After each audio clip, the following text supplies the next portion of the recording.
started releasing records on Defected in 2008. Around 2014, Simon muted the idea about Glitterbox. I knew straight away that the ideas that he had and where he wanted to take it were very much in line with what I wanted to do and be as an artist, and basically got behind it with full gusto. The Shapeshifters story is unusual.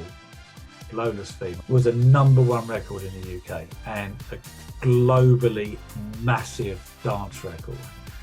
And that actually can be a curse. That created challenges, because what they signed to a major label, you have huge success and the pressure is on to follow up.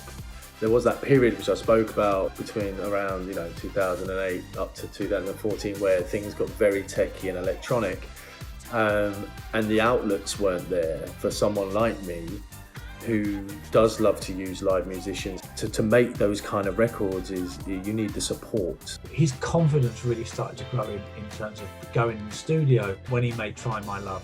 He made that record with real musicians, real keyboard players, backing vocalists, string sections, brass sections, and that was a record that I felt was the start of the reinvention of the Shapeshifters. So I do a lot of my writing and my arrangements and early stuff with a guy called Colin Smith, who's basically my right-hand guy.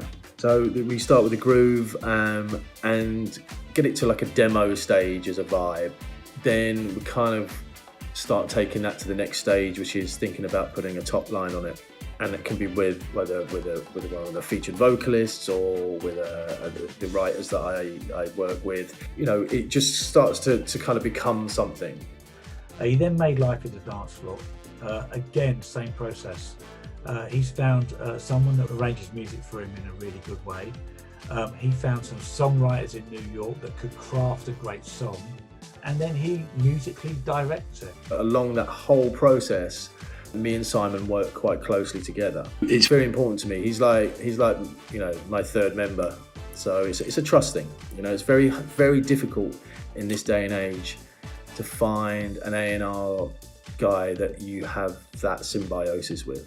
And I think that's why the records sound the way they do. He's just about to release a record called Finally Ready with Billy Porter, a very, very well-known personality. And Simon wrote and arranged and scored and produced the record from the get-go. That's a massive process to go through, and that's a massive learning curve and journey. It reflects a craft of making records that doesn't happen very often these days.